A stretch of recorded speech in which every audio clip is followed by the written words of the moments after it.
And we're live on YouTube. All right, what's up? What's going on, people? This is the NXT Halloween Havoc 2025 post show. This is the experience. I am Drew, and joining me, like he always has on these NXT post shows, is Dose Evil, or Evil Dose. What's up, everyone? all right, and we're gonna talk about this NXT Halloween Havoc show that just occurred, just ended a few minutes ago. It almost went 3 hours. Usually these are about 2.5 hours, but went a little longer tonight. But the crowd didn't seem to mind. I didn't seem to mind. I guess before we get into these matches, how did you feel about the show as a whole? Usually you save that until the end. I'm happy to see, for a while it seemed like TNA was working with NXT and AAA was only working with the main roster. And now that's sort of seems to not be the case. AAA obviously being part of NXT now. AAA is actually going to send in Laredo Kid to Evolve, probably just for one show. I haven't seen any TNA in Evolve yet, but that's all interesting. As far as the show itself, I think that there were a lot of ups. I think some of the downs were pretty down. But part of that is just my bias. Yeah, fair enough. I thought a lot of the mid-card stuff was better. It was a lot more entertaining and easier to deal with. Like you said, the down was kind of down. And I would say to me, there wasn't really anything that was overly bad on this show, minus a few hiccups, but we'll talk about that. But let's get into it already. So Halloween Havoc was in Prescott Valley, Arizona, in the Findlay Toyota Center. The first matchup was a tag team match. Javon Evans and the TNA X Division champion Leon Slater versus AAA's Mr. Iguana and La Parca. The crowd really loved this match. I'll give them that. They really did love this match. I didn't hate it. I just wasn't really too jazzed about it. I thought it went a little too long. It was 17 minutes and 56 seconds. I think it could have been maybe 5 minutes shorter, and I think it would have just been fine the way it was. There were some botches, as you can expect. There was one where, the bigger one was towards the end where I believe it was Javon and Mr. Iguana. I guess they're trying to do like a simultaneous, or what do you call it? In sync, kind of spot where Javon usually goes for his neck breaker, and Mr. Iguana's trying to hit him or whatever. And they missed it. Yeah, I think they were trying to do simultaneous cutters, and they both missed. Yeah, they missed it by a fucking mile. And by that, it's just you need to end this shit already, because that's no bueno. Leon Slater is very interesting to watch. He's extremely fucking athletic. I do think Javon is a little bit better than him, in my opinion. La Parca, he kind of has a special place in my heart, for nostalgic reasons. And Mr. Iguana is just, again, he's just living life. He's over with this crowd, and good for him. But Javon and Leon won the match, as you would expect. But what'd you think? I hated this match. Okay.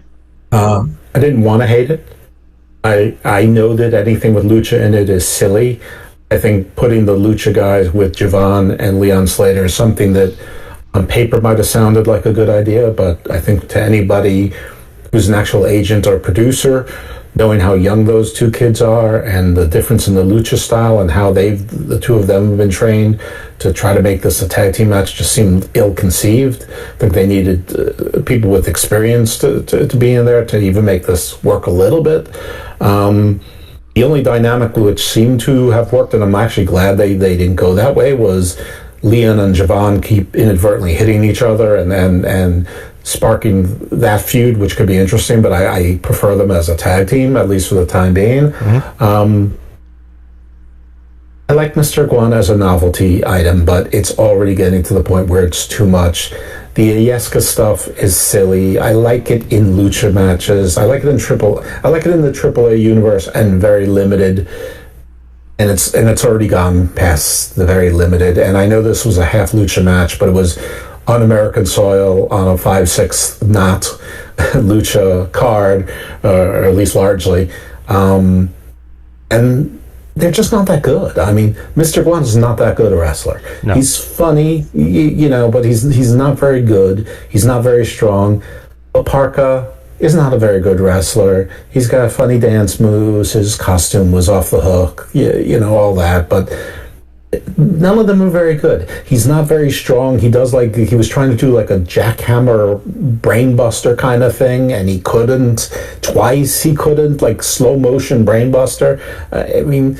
And they missed each other a lot. It seemed like Leon and Javon were sort of a little bit lost, but they make up for it in speed and excitement.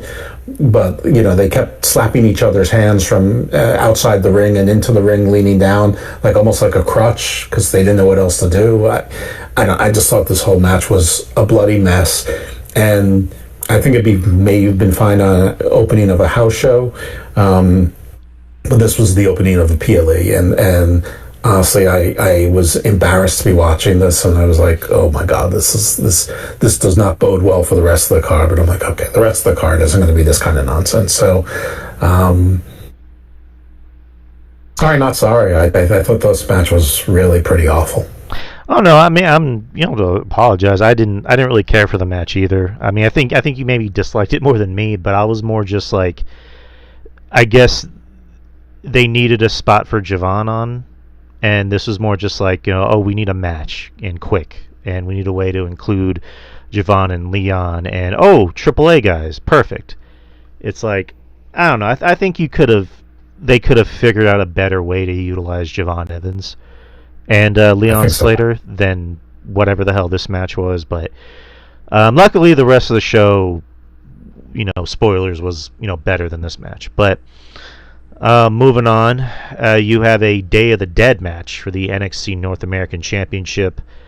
Ethan Page, who's the North American Champion, versus El Hijo de Dr. Wagner Jr. First off, I really like this match. Like, I really like this match more than I thought I would. It's funny because we talked about it on the show this week and also last week, where maybe it's just a me problem, where I just keep pointing out almost the asinine just shit of a lot of these gimmick matches that always start with, it's a street fight, but it's really an Australian street fight. No, it's really a Halloween street fight. It's like, but it's still a street fight, and there's no theme to it. I mean, the only aesthetic to this match was that it was purple lighting, and I guess that was kind of cool. But I don't know. I guess I was expecting more of a Day of the Dead match. But nonetheless, this match was fun. I really did like this match. Ethan got color, which I thought was kind of interesting.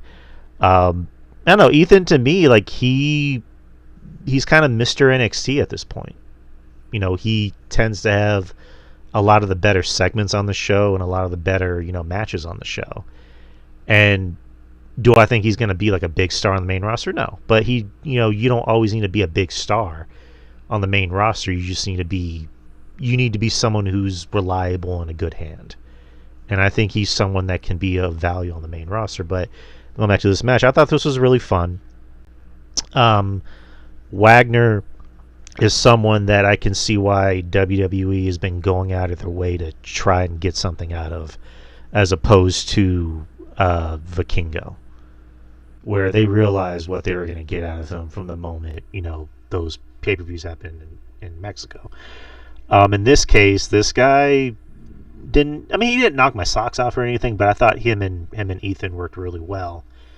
They kind of sized each other up pretty well. They seem to have pretty good chemistry in the ring for two guys that have never really matched with each other. I know they had like multiple man matches with each other, but in this case, it was like their first one-on-one match that I know of. So I really enjoyed it. I did like the finish. I'm big when it comes to finishes, and I thought the finish of this match worked well. With Ethan throwing like the white powder in Wagner's face after he tried to rip off his mask, and then he does the twisted grin, for the 1, 2, 3. So I thought this was really good. This might be this so far. I think this is my match of the night. I'm gonna go ahead and be confident about that. But what'd you think about the match? So this was the start of where we saw back to back to back three of the best wrestling heels in the business today. Mm-hmm. Period.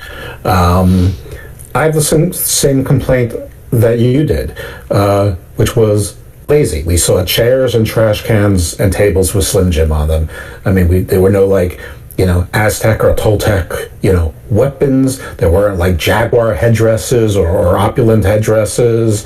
There was, not like miniature step pyramids to that were made of mache or whatever to use. I mean, you did note the lighting, but they didn't even do sort of Mesoamerican theme, lighting on the runners or the barricades. I just think they could have made it, they could have had, the Ethan Page's, had the paint on his half face, like Thunder Rosa does, and also as Io did under his mask, which I thought was a nice touch as well. I don't love El Hijo de Dr. Wagner Jr. or the Third or whatever his name is. His father was actually much better than he is, but he's okay. He's fine, and this is actually the best I've ever seen him. I think part of the reason I like him is because of your friend RJ, who hates him, and then sort of tainted my view of him a little bit. I totally agree with pushing him over Vikingo. Vikingo's ridiculous. Mm-hmm. But there are others in AAA that I prefer. I mean, I like Psycho Clown. I like Octagon. There's a couple. I'm more of a CMLL guy than I am of a AAA guy, but I'm sure there are some. If people name the roster to me that I could come up with that I like more, but match itself was a lot of fun. I just couldn't, like, there's that Toltec or Olmec sport that they played. There was sort of like a combination of lacrosse and basketball. Like, you could have had those bocce ball things as weapons and those mallets. I just think they could have been a little bit more interesting with what they used for a day, especially since there were 2 no disqualification matches, which were essentially the same rules of no rules. Right. But getting past that, if this is just a street fight, still not very creative with the weaponry and then the accoutrement, but very good match. Ethan Page is terrific. I liked how he kept going back to the mask. El Hijo's Hulk Up was about the weakest Hulk Up I've ever seen in the world. In 40 years of people hulking up, that was about as bad as I've ever seen. But Ethan was gone for an awful long time while El Hijo was on the turnbuckle, like preparing to do something. And I'm like, what is he doing? And then finally comes back with the Mr. Fuji salt or chalk and throws it in the face. I'm just like, yes, I haven't seen that in so long. And then, then as you said, he did the twisted smile. He had already done the ego's edge. So yeah, Ethan Page he's, like I said, one of the best heels in wrestling today, period, bar none. Just everything about him. His face paint was red and white like the Canadian colors. It was just terrific. So whatever detriment there might have been from Dr. Wagner's son, and there wasn't much. It's it was more than overcome by Ethan Page. And you remember my match of the night, I think of the last pay-per-view, or at least two PLEs ago, was Ethan Page against Tavian Heights, which was not even really like a high card match, but just really good. And I hate to say this, but I don't even think that it was all Ethan carrying him. I mean, in the beginning, Dr. Wagner was holding his own. Right. Towards the end, you could see that the guy who's not in shape was starting to get gassed and really sort of was lost, and Ethan rescued him by being like ultra heely, and dramatic. So that was great. And yeah, what can I say? I agree. I think this was a terrific match. I'm not sure if it was my match of the night or not, but I mean, it's in the conversation. Agreed. let me ask you something. Since we're on the topic of Ethan Page, what do you think? And I don't know if I've asked you this before, but like, what do you think about Ethan? Like, what does Ethan have in WWE that either he never had anywhere else, or people just didn't see it? Like, what do you think he does better here than he's ever done anywhere else? Well, people did see it in Impact. I mean, people loved him. They were talking about the North being like one of the greatest tag teams in the world, him and Josh Alexander, and he was doing the Karate Man thing. So people did see it there. I mean, and when he came into AEW, it was sort of made a big deal, but but they introduced him as part of like I think a 20-person battle royal where there was no, build up to him coming there, and and it was the same night that they debuted Christian Cage. So I mean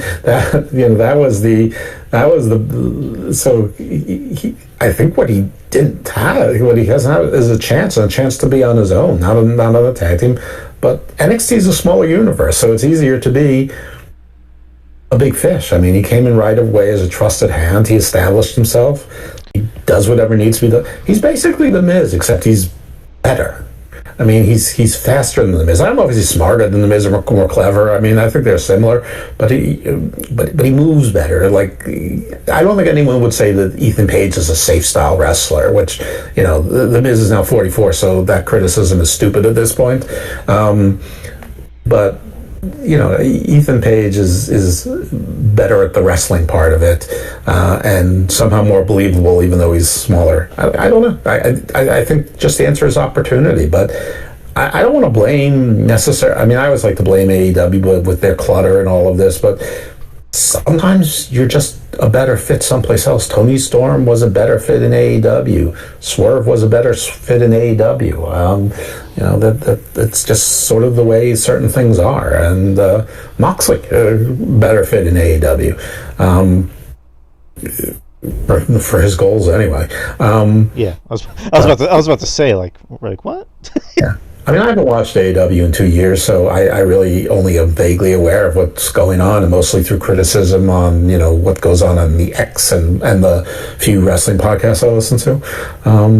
But yeah, I think it's mostly been an opportunity to show what he can do and how he can shine, and he really is. He's the rudder of the brand. He's the stable. He's the, he can be Mr. NXT for years. He could go to the main roster tomorrow.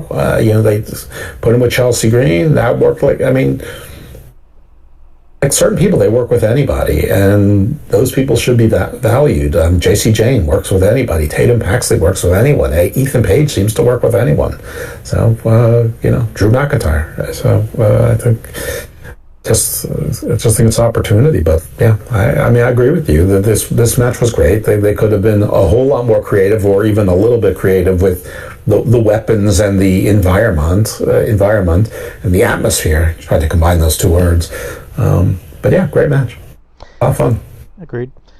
Next is you have a singles match for the NXT Women's North American Championship. You have Blake Monroe versus what was supposed to be Sol Ruca, but she suffered an injury, so Zarya took her place for the championship, basically. So Zarya was basically holding that title for Sol. I mean, it was a good match. It was kind of short and sweet and to the point.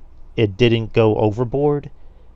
It wasn't, I don't want to say overbooked. Well, I'll say that. It wasn't as overbooked as like most Gaga matches are. Like the women's championship match. That was a little overbooked towards the end, and I can kind of see why they went the way they did with that match, but we'll get to that when we talk about it. But this at least made sense. There's a spot where Zarya dislocates her shoulder, and then Sol just like literally pushes her into the ring post and pops her back into place. Mariah literally walks in front of her cane and knocks her down, or I guess Sol knocks down her own after Kane got knocked down. So, but yeah, the match was fine. The match wasn't like overly great, or not necessarily I'm gonna remember in a week, but the right person won. I think everybody was going to pick Mariah. Even if Sol didn't get hurt, I think Mariah was going to win regardless, because now is really her time. And she, it's weird to think about. At the beginning of the year, she was the AEW Women's Champion, and then flash forward, months later, she's the NXT North American Women's Champion. So she was a women's champion in two different companies in 1 year. But yeah, Blake Monroe. I think she's done a great job in NXT.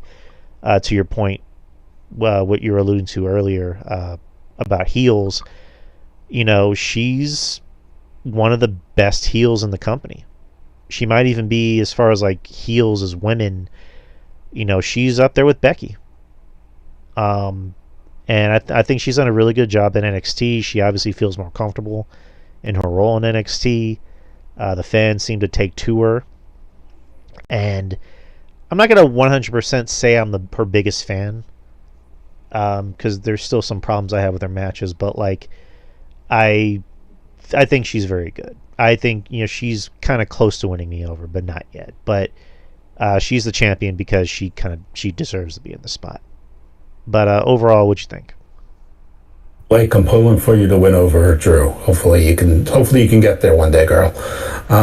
Yes. I really like this match. I thought everything about it was great. You knew that they were in for trouble once Zarya was going to defend Soul's honor and defend the title for her. And of course, she wanted to get a little revenge from, a couple weeks ago or last week when Blake Monroe, hit her in the neck with that hairpin, which I'm so glad was only alluded to and wasn't really used in this match, because that was that was so campy and corny. I mean, at least if you're going to do that, it should be spouting blood like a vampire movie, and it's Halloween, so opportunity to do so. But I thought this was perfect heel work. She's a great heel. She's not chicken shit, but she moves like she's a smart heel. And I like that. I mean, not the promo style, not the crassness style, but like sort of like MJF, in that she doesn't run away from anyone, but she doesn't waste movement, and she takes her time and uses things. Or when MJF was good, I hear he's gotten worse in the last couple of years.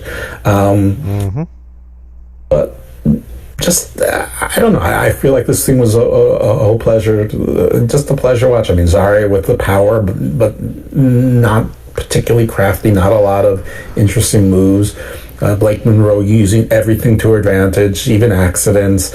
When she's stumbling and bumbling around the ring, and the stairs are apart, and so she has to take the wider berth to not trip over the stairs while she's avoiding Zarya.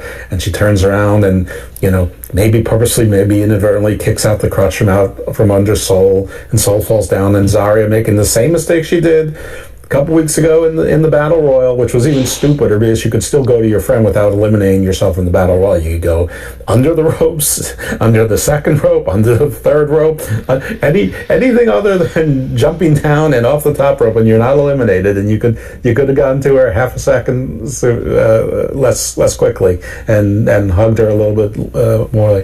But yeah, we're fawning over her way too much, and sowing that seed where Soul's like sort of sick of it, like, you didn't keep your eye on the ball, like, told you not to worry about me, I'm tough, blah blah blah. And then they'll have their ultimate feud, which is fine and good. But I didn't think it was short and sweet. I thought it was, whatever, 11 or 12 minutes. To me, that's a perfect length, and I thought it was really good.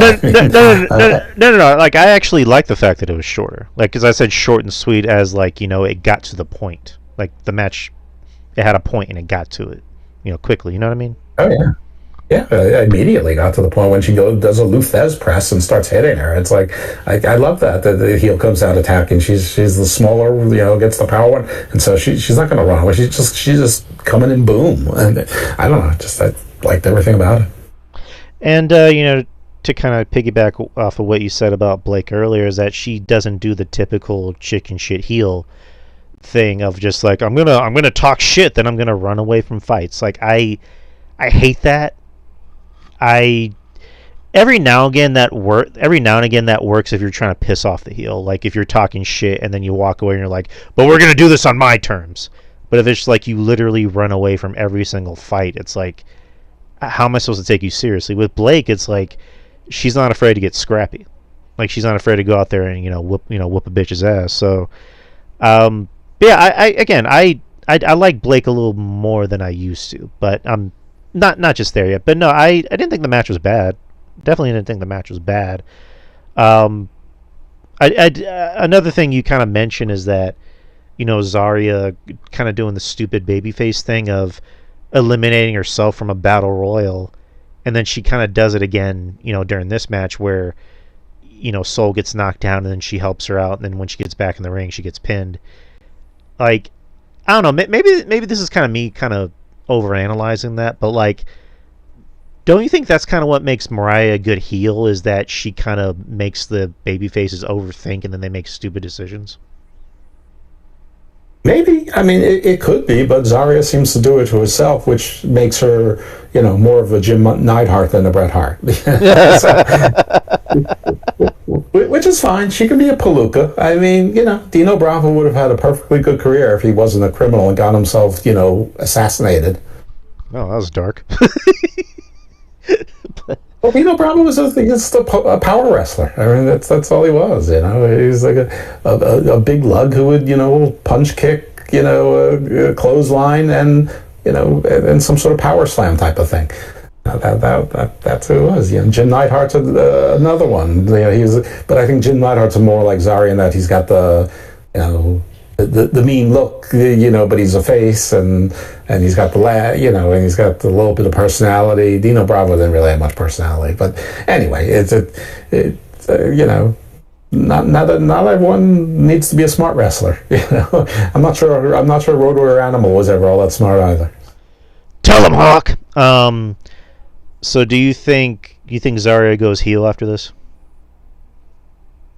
Eventually, I mean, it'd be really interesting, super interesting, and Soul does, except she just looks so much like a face, and she's so over as a face, and Zarya looks like a heel, and I think at some point it would be malpractice unless you're raising these women to the roster pretty soon to not revisit the Zarya Jordan Grace feud that they teased that back when Jordan Grace was still working for TNA, and they kept like trading spears in battle royals and in multi-women matches, and then nothing.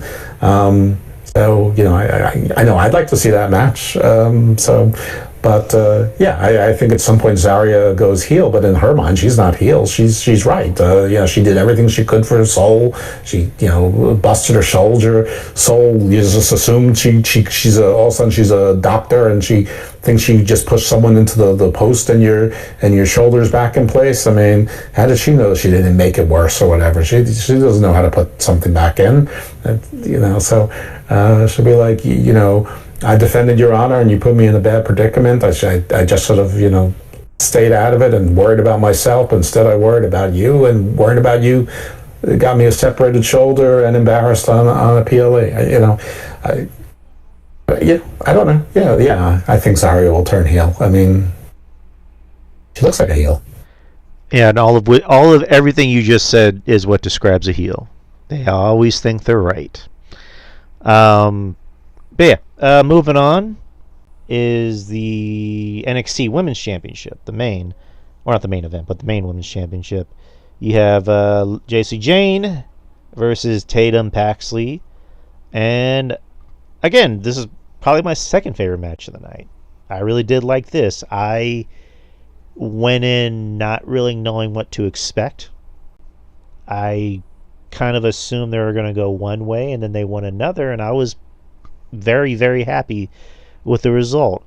It's weird because I looked up Tatum's past, and literally her wrestling career started with WWE.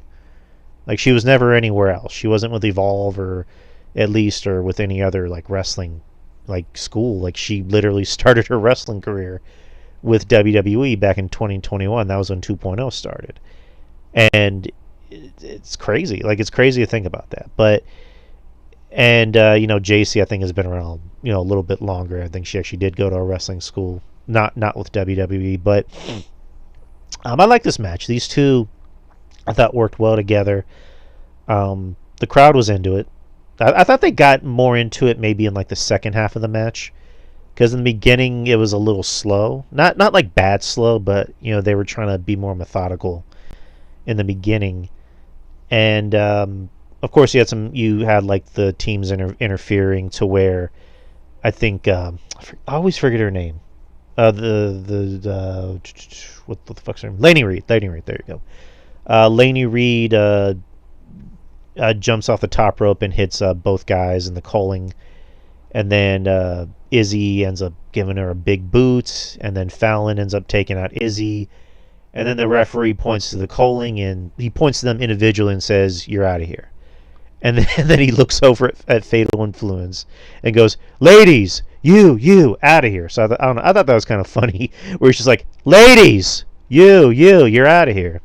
So that kind of set the tone as to what was going to happen in the match, to which that got me even more pumped up for it. And I think that's when they started to win the crowd back a little bit, or I guess when the crowd started to wake up a little bit during that match. And it was kind of tense a little bit because you weren't sure where it was going to go.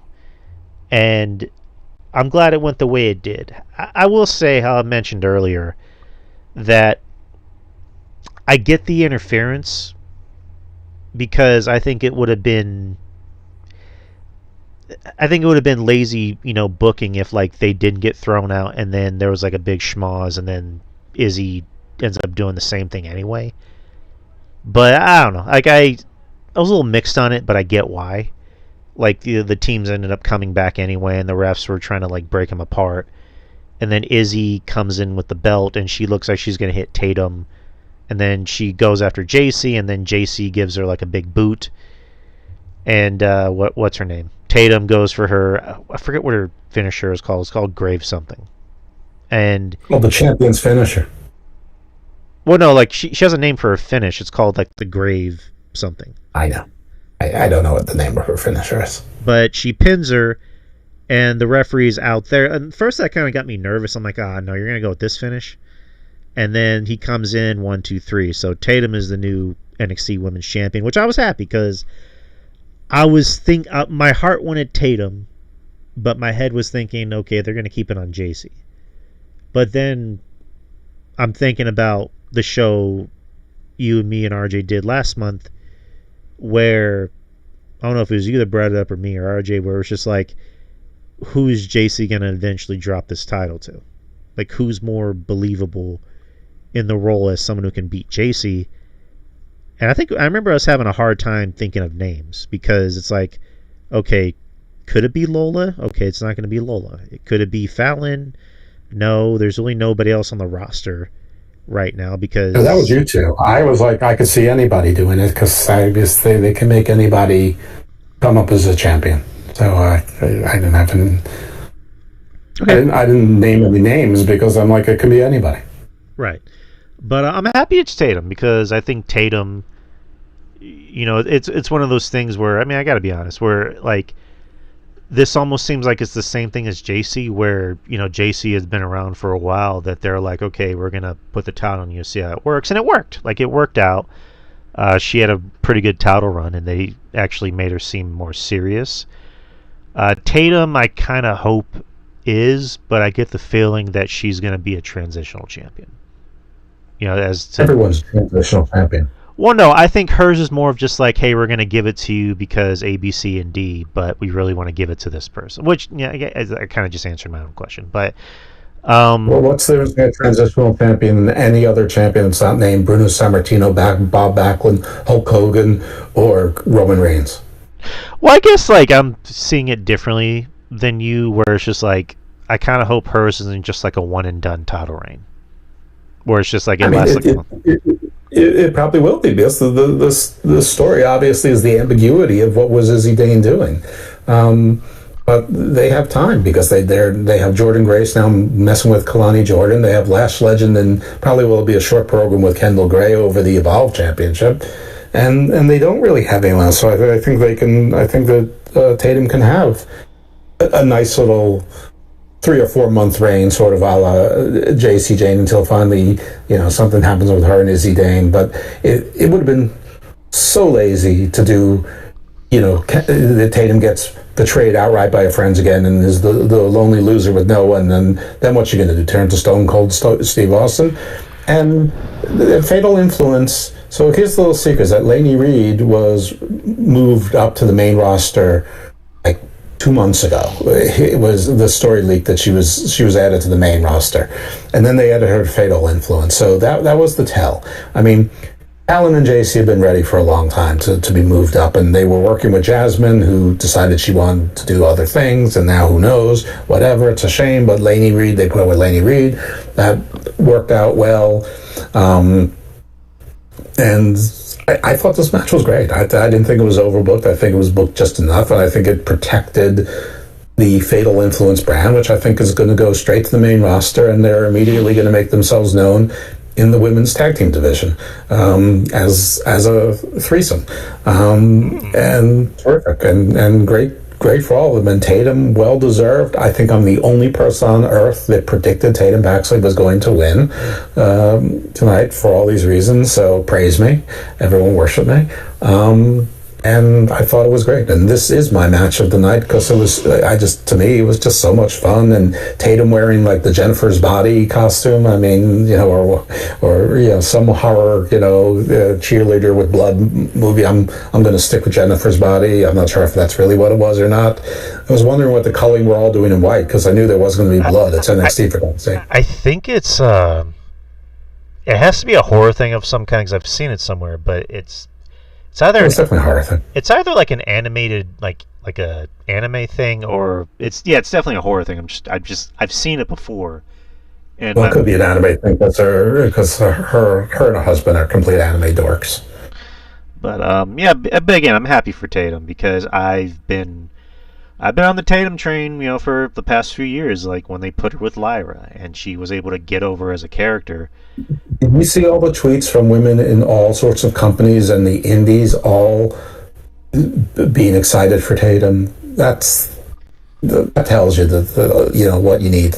And I bet the person that's happiest for her is JCJ.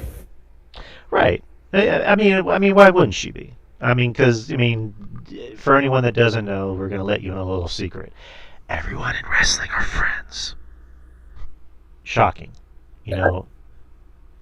So, but they're not all friends, but for the most part, there's a lot of support there around the industry, and the reason I know that the PC is a good thing, and the reason I know that the WWE ID program is a good thing, is not because yay WWE. I don't even watch main roster for the most part. Is that the wrestlers are excited for each other and for themselves when it happens. Yeah, exactly, and you like. It's funny, like you just said, it's funny seeing everyone within the wrestling business, whether it's the WWE locker room or even the AEW locker room, every now and then will react to something that happens on AEW or on NXT. Whenever Javon made his main roster debut against Sammy, or not debut, but he had that match against Sammy. Swerve Strickland made a tweet where he just said, Javon Evans, and that was it.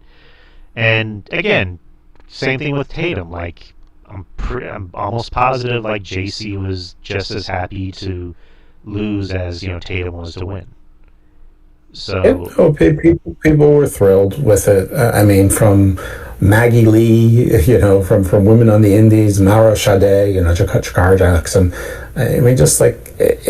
Everyone across the board. People on the main roster, people on Evolve. What's her name? I can't remember her name. Her last name is Lennox, and she's from Baltimore, but she's an indie wrestler, and then she's like Tatum, and everyone's like, we love her. Tater Tot, people are calling her. They all love her, and it's just, I'm waiting to see what the few women wrestlers I know, what they'll say, but I'm sure they will as well. Like Shaza and her crew. But I don't know. It's just nice to see, and also it's nice to be the only person who was right. Because usually when I overthink these things, I'm wrong, and it's just the obvious answer. So I'm gonna. If it sounds like I'm dunking and taking victory laps, I am, because usually when I do this much overthinking and I have the same kind of reasoning, I usually end up being wrong. It's usually just the obvious. 9 out of 10 times I'd be like, no, Izzy's going to cost her a title because she's jealous. That's normal. That's normally what's going to happen. So you'll be running in the streets of Baltimore celebrating this win? That's what I'm doing right now. Okay, it's Casey Lennox. That's her name. That's what I'm doing right now. Nice, In fact, nice. Casey Lennox is chasing me. Ah, okay. Be careful out there. All right, so moving on, and this is when the rest of the show kind of had a dip in quality, somewhat. The next match was a broken rules match for the NXT Tag Team Championships. You have Dark State versus the Broken Hardys, who came out to Matt Hardy's Woken music that said Woken on the screen, but were referred to as the Broken Hardys. Go figure. Um, Kind of like what I just mentioned earlier with that Day of the Dead match, where it's like do something interesting at least, have more than just like one aesthetic to the match. In this case, it's like I would have been fine if they did a Hardy compound match. That would have at least been fun. This was Sure. like this was a fucking TLC match, except the titles weren't hung up. And It's just a no disqualification street fight match, and it was with the same weapons as the day. I mean, they didn't even give you stuff that's like from the Broken Universe, or that they might be like Dark State. I mean, at least have like fake laptop computers. If they're hackers or whatever. Dark State people would be Kevlar vests, something that they would use, batons, and then like the Hardys, some of their wackadoodle stuff. A stuffed kangaroo, a fake sword. An air horn, something.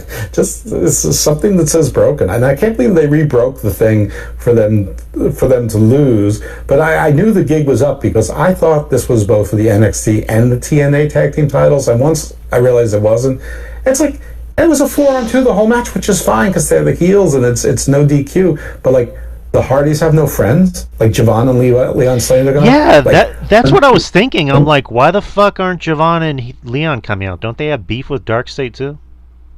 yeah, they said so later, and I know that the Dudleys left their boots in the ring, but that doesn't this isn't a match. Like wouldn't it have been awesome if they like came out and just like hit two of the guys and put like Saquon Sugars through a table, to even up, not to be in a match, but just to pay homage to their friends. I mean, I'm not really a big Hardys guy, but this didn't make any sense to me, other than they just wanted the Hardys to get some for TNA to get some NXT gold, but they wanted to stay with NXT, and the excuses that's 4-2. I get it, but the rest of it I don't get. I mean, the Hardys like the most loved tag team maybe ever. Uh-huh.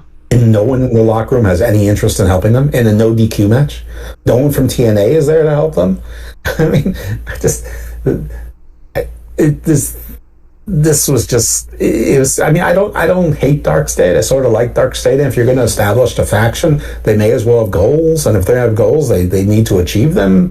And if they lose a title, it's good that they're going back to it and just not moving on to something else, and that they get it, and now they're 2-time champions. But they still feel more like Hank and Tank than an established team. I don't. I found this to be disappointing, and when the Hardys are giving that kind of effort at their age and their stage, I don't know. I think it's more valuable to NXT to have the Hardys with their champions, and they just could have done 100 things. Like if they wanted to protect Dark State, they could have had 12 guys from TNA come out and help them, and even a couple of guys from NXT help the Hardys because they love the Hardys, including Javon and Leon Slater, who actually, if Bubba Ray and Dudley don't want to do a move or they didn't show up, they do. They put one guy through the table, and then they remind the Hardys, we sort of saved your butts out there. We saved your titles. We call dibs. That kind of thing. But I mean, I didn't hate the match. I thought it was fine. I have to be honest, most of this match, for whatever reason, my Peacock decided to switch to Spanish, so I was fighting with the language thing to try to get it back to English, because I didn't switch it. So that was also annoying me at the time, so maybe I'm hypercritical of this, but I don't want to repeat myself, but it was fine, but it sort of lost me. I was a little bit bored because things that I was expecting to happen that would make sense, none of it happened. Yeah, it's just again, to me, Dark State just ain't it. Like to me, they're not it. the only guy that seems like he has any somewhat like iota value is Sugars, just based off of his personality and like talking. Everybody else, I just Lennox just really ain't it. Griffin is just not good. I like Griffin because he's big.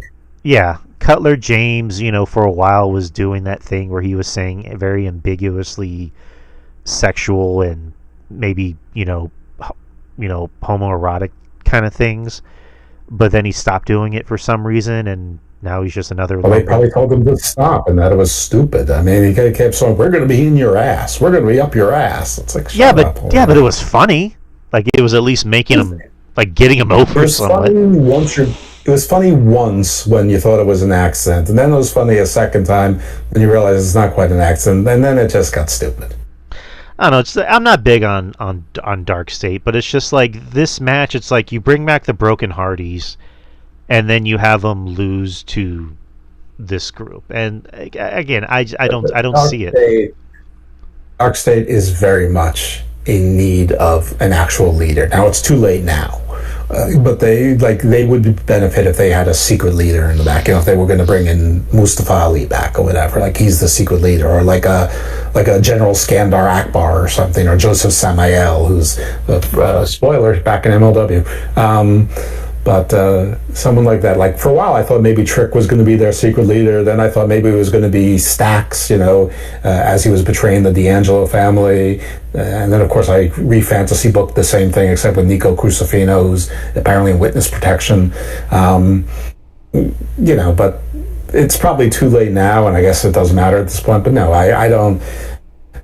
I sort of feel like the same with you. I mean, on the whole, I think I like Dark State more than you do, but when you divide them up, like, I'm not interested in Saquon Sugars because he's just another little guy.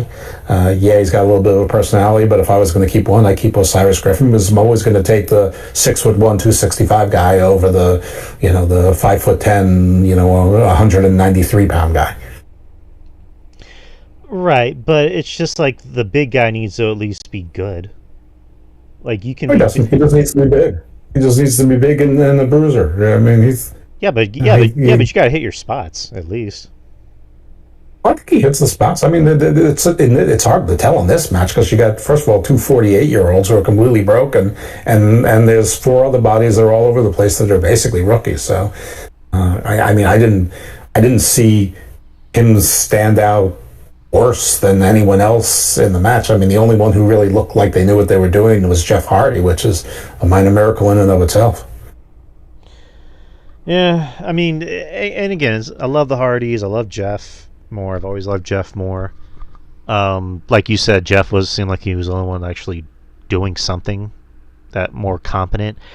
My whole thing is, I don't need to see Jeff doing any more Daredevil shit. He doesn't need to do that. I mean, then you won't see him do anything because that's all he does.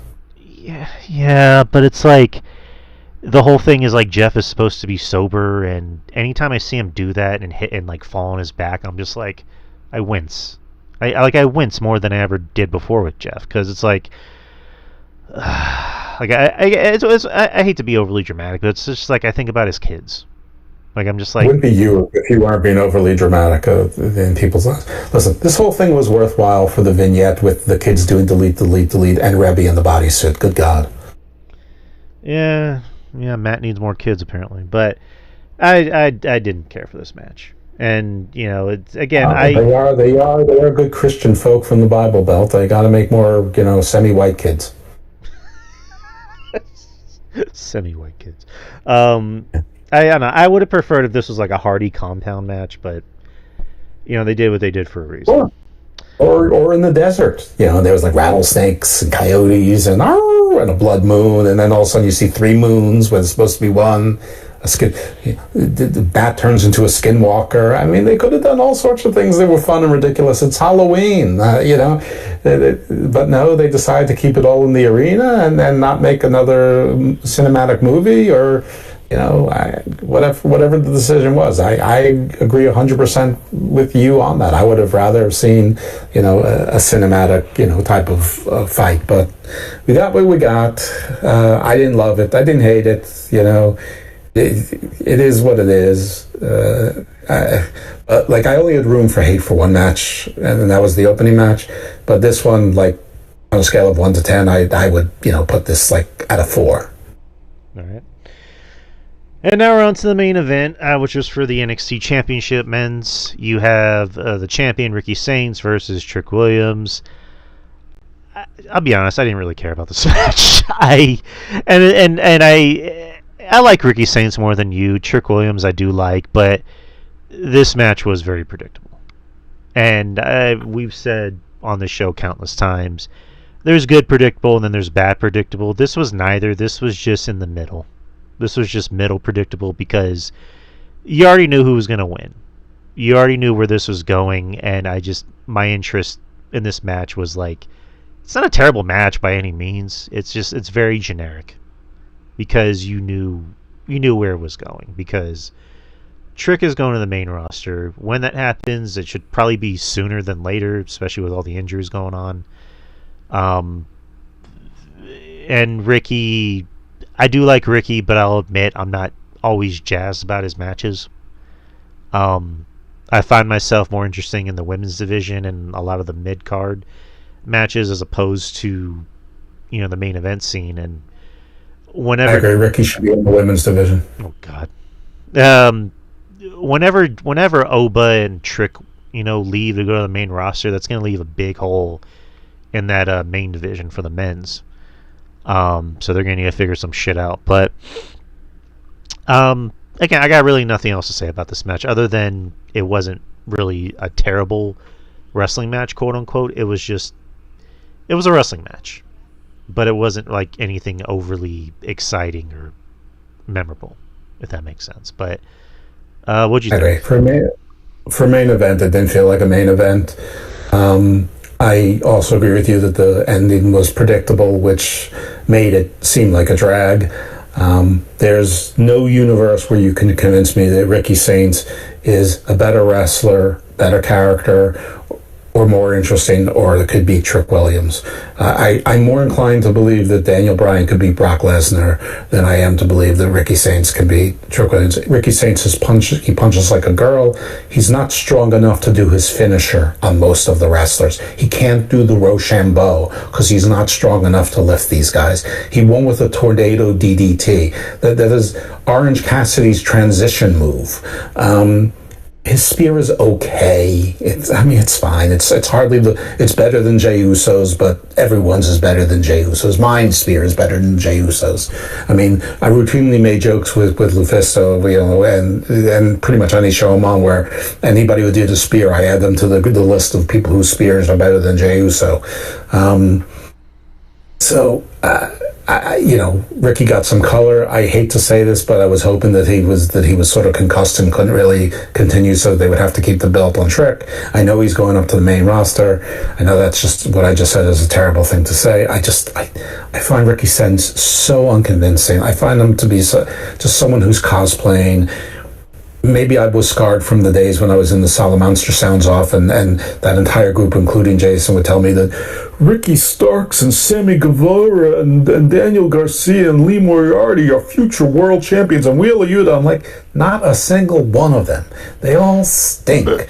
Or they're too small, or both. And so maybe I'm still married to me of then. I liked Ricky Starks in NWA that 1 year, but everything was fresh and different and interesting then. I liked him sort of in the tag team with Brian Cage. I liked him in the tag team with Big Bill quite a bit. So I think he's a good tag team wrestler with a heater. Carrie Brand, he just feels like he's faking it. Last week, whatever he was wearing, I don't know. I felt like he was trying to model, get a billboard shot on in South Beach, Miami, not confront a world champion on wrestling show. I don't know. I thought this match was boring, to be honest with you, right. And just Trick as a star. Ricky Saints is like, to me, just screams minor league. So Cleric of Chaos is in the YouTube chat. So shout out to Cleric. He's Hey, saying Clark. Dragunov is better than Ricky. I agree. I think I agree too. Dragunov. It's funny because Dragunov's another smaller guy, but Dragunov's more believable. Like you can put Yeah, but Dragunov is built like Ricky Saints has pretty muscles. Like he's like got muscles like a model. Dragunov, you can just tell he's like one of those guys who's just really strong. He's like Cesaro strong, and he moves like a tank. Like, but he's a tank with speed. He throws himself around like a cannonball. He's like a human wrecking machine. He's an action figure. Ricky Saints looks like he's like I said. He looks like he's a model that does curls. No, I agree. Like, Dragunov can work with anyone, literally anyone, and it looks legit. Threlax is also in our YouTube channel. What's up with Threlax? He's also in the Discord channel. But, he had that one match with whatchamacallit. What the fuck's his name? Oh God. What are you talking about? I'm talking about Dragunov. He had a match against who was the dude that was in he's in MLW right now. He's in a tag team with Baron Corbin. What's his name? Dijak. Dijak. There you go. He had like a really good match with Dijak a few years ago. It was like a last man standing match, and I thought that was really fucking good. Yeah, and you had two guys that were like different sizes, but it looked believable. So yeah, like Ricky Saints. I do like Ricky Saints, but like I do agree with you on pretty much everything you said. Like he's a good hand, but he's not someone that's gonna sell you tickets. He's like Right. I'm gonna compare him to an actor. He's like Joseph Gordon-Levitt, where Okay. very good actor, but is he? If you put him on a movie poster, is he gonna sell tickets?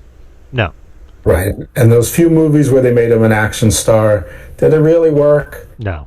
Not exactly. At the end of Dark Knight Rises, when it was revealed that he was Robin, quote unquote, it's like, oh, we get to have a Robin movie with Joseph Gordon-Levitt. It's like, no, that wouldn't work. As much as And it didn't. no, I mean it didn't happen, but Exactly. obviously, that's why Christian Bale's Batman or was Batman, but yeah, as far as the rest of the show, guess we can give our letter grades or letter grades, number grades. I really did like Halloween Havoc. I thought it was a really good show with a few hiccups. I would say 8 out of 10. Strong B. I don't consider 8 out of 10 to be a strong B. Like I see that as a B minus. I'm going to go a little bit. I'm going to go lower. I'm going to say C plus. Maybe 7.5 out of 10. I mean, I mostly enjoyed it, but I was sort of done at the end, and I really didn't like. I didn't like the bookends. It didn't start me happy, and I wanted to be happy, and I didn't, and I ended bored. So, but in the middle, there was some really good stuff. But if the beginning isn't great and the end isn't great, I can't call it a great show. I mean, if I would say 6.5 out of 10 on that. A 10, it's just I can't see myself to giving it a D, which is 65 is a D, and so I can't quite go there. But I could say 7 or 7.5, like 7 out of 7.5. Yeah. So anyway, I didn't. No real need to prevaricate over that. It's not like this is going on my permanent record or anyone's permanent record, but I just thought it was okay. I mean, for Halloween Havoc, they could have done. Actually, you know what? I'm going to go with the 7, with the C minus, because just for the lack of this, for however good the Dia de la Muertes Day of the Dead match was, the lack of creativity with the accoutrement. I mean, that's unforgivable. Why bother with the theme match? You know what? You're right. You've made me think about some shit. I'll drop it to a 7.5. 7.5 out of 10. And that was my favorite match of the night. But my complaints earlier was just like, you could have at least been more creative. Like, you really could have been more creative. So that definitely subtracts some points. But yeah, the the middle of the show was the best stuff. Everything else, the beginning, the main, I guess the co-main, was just. Match 2, 3, and 4 were really good. Oh yeah. Well, yeah, match 2, 3, 4. Yeah, those were. That was the best shit of the night. Everything else, beginning and also ending, was no bueno. I'll leave it. I'll pretty much leave it with that. But yeah, my match of the night. Yeah, I just said it. Ethan Page and Dr. Wagner. I thought that was great. That was some good shit. And least favorite, I'm gonna say the Hardys match. I didn't. You know what? I'm gonna say the main.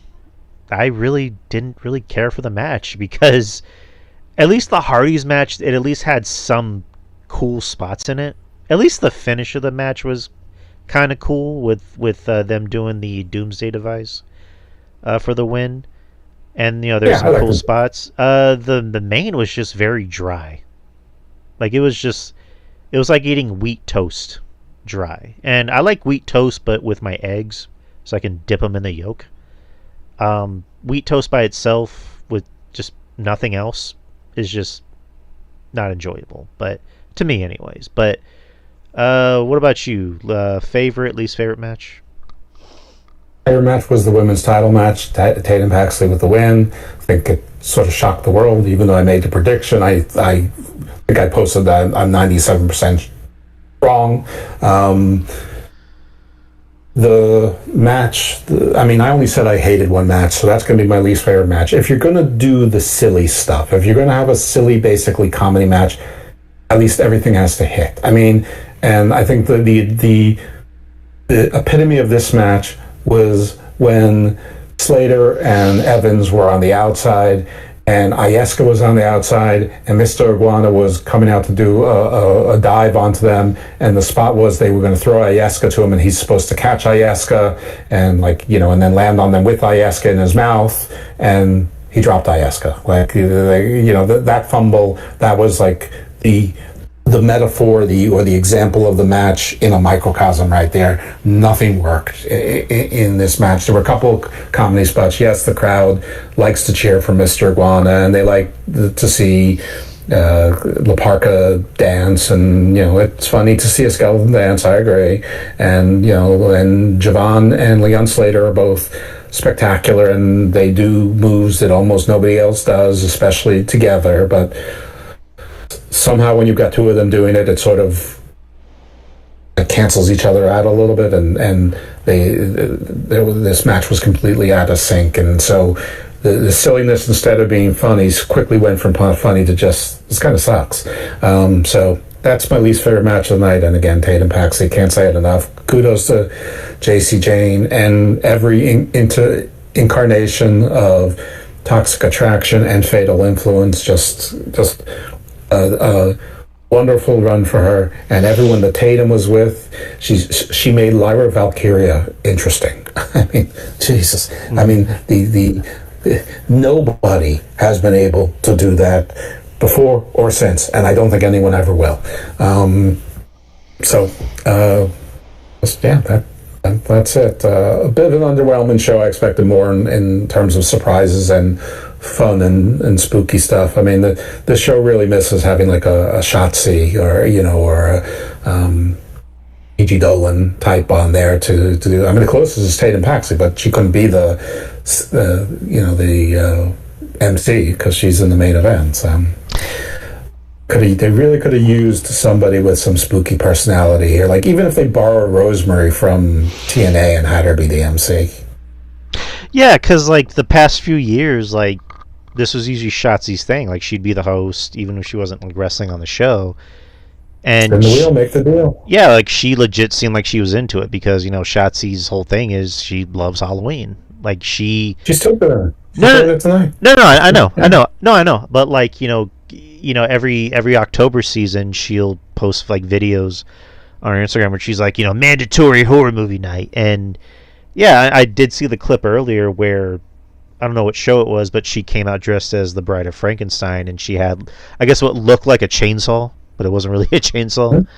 But yeah, I love Shotzi. I still love Shotzi. I'm happy for her. I'm definitely happy for her that she's, it seems like she's doing much better outside of WWE. And she was always someone that I was always very high on, that I was always surprised why she couldn't be a bigger name than she, was treated like. I thought she could have been marketable, kind of like Alita in some aspects, but, that's just me. But good for Shotzi. But that nears the end of the show. Yeah, I want to thank Jeff for coming on and doing these NXT shows with me. So thank you, Jeff. Yep. The next NXT show will be actually in San Antonio. It's going to be a Deadline. I'm not sure if I'm going. I'm going to try to go, but if the tickets are the equivalent of fucking 3 car payments, then I'm more than likely not going. So at the moment, Apparently, the upper deck seats were $32. It's just the lower deck seats which are high. Because I posted something. Well, they shouldn't price it like an NFL game. I mean, I don't know what the attendance ended up being with walk up and all that good stuff, but it seemed like they were only sold like 2/3. At some point it was like about 2,500 tickets sold out of about 4,000, and oh, and I know that like the bottom row was like $330 to $400, but apparently there were seats for $32. And it's not that big a venue, so. I mean, if I was there and it was $32, I'd spring for them. okay. I'm not even sure where it's at. I know it's in San Antonio, but I don't know which building it's at. It's like 4 buildings in San Antonio. Well, no, I don't know what venue it's at. That's the thing. I mean, there's the Alamo and the Alamo Dome and 2 banks, and that's it. And then just cactuses. No, I don't know what venue like in San Antonio it's at. I know there's all the 4 buildings in San Antonio. Oh, okay. Here it's in one of those 4 buildings. It's at the Boeing Center at Techport. So that's a new building actually. That was where There's 5 buildings. That was where the TNA pay-per-view in San Antonio was at. That's good. I went to Emergence. So I don't know. If they're sold out, then for obvious reasons I can't go. But like, I mean, I'm fine with taking like balcony seats, especially if it's like a smaller building. Then that's really no biggie. And to be honest, we usually do like the balcony nosebleed seats because those are easier.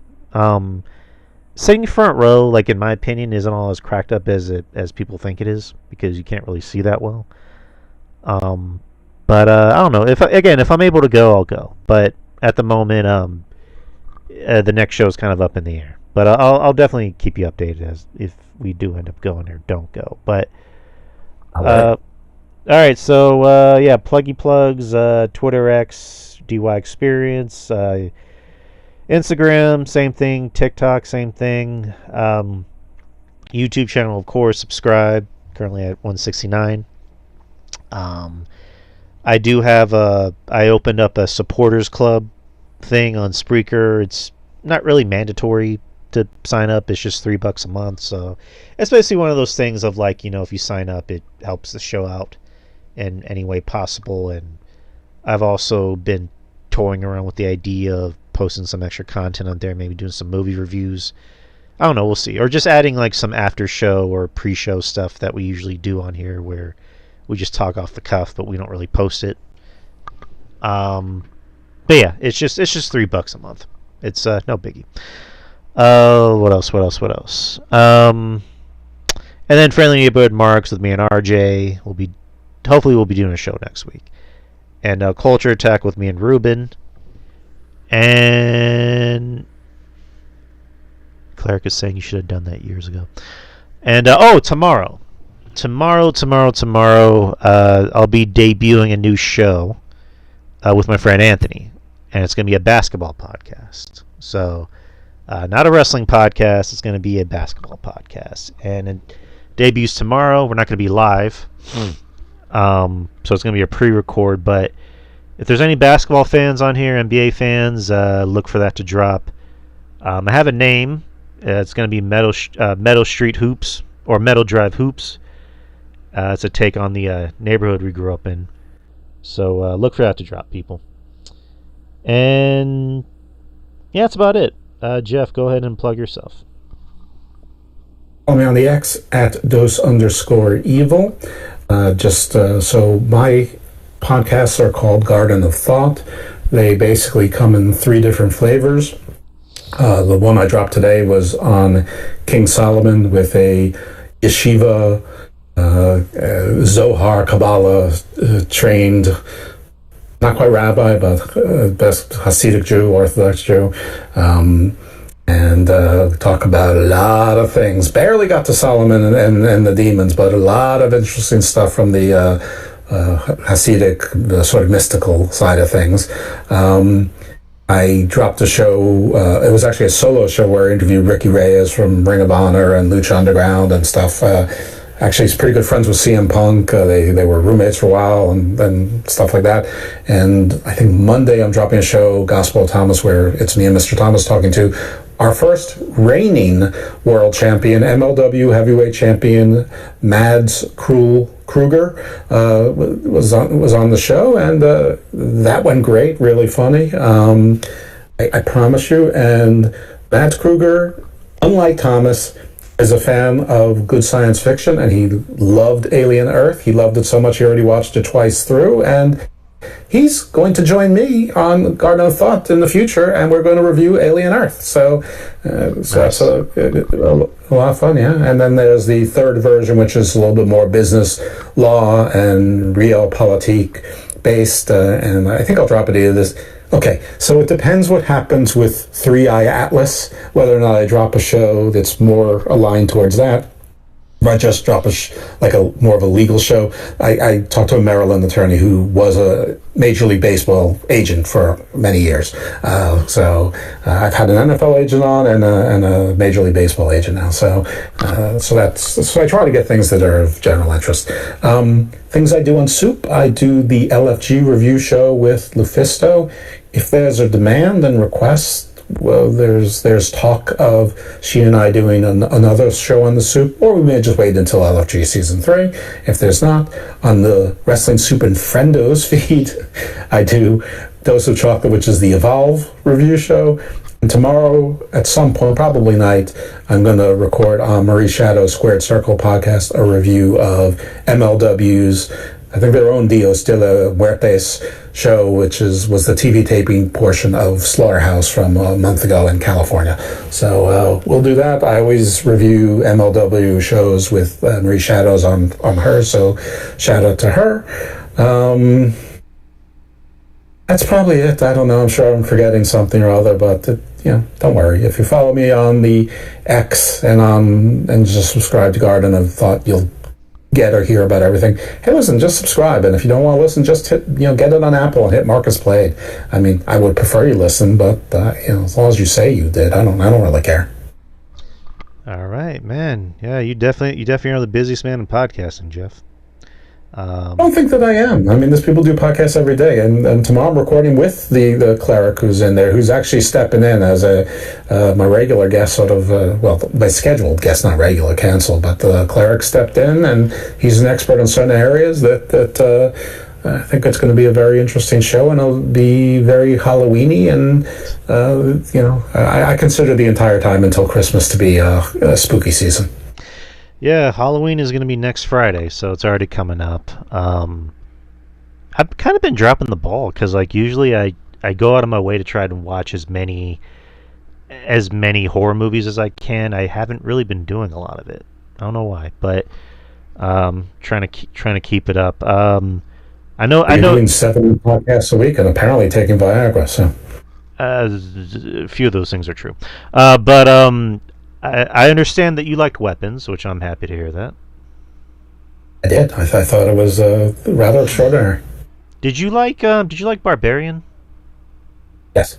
Okay, yeah, same guy, Zach Kreger. I'm a big fan of his work. He's one of those directors where I look forward to enjoying what he's going to do next.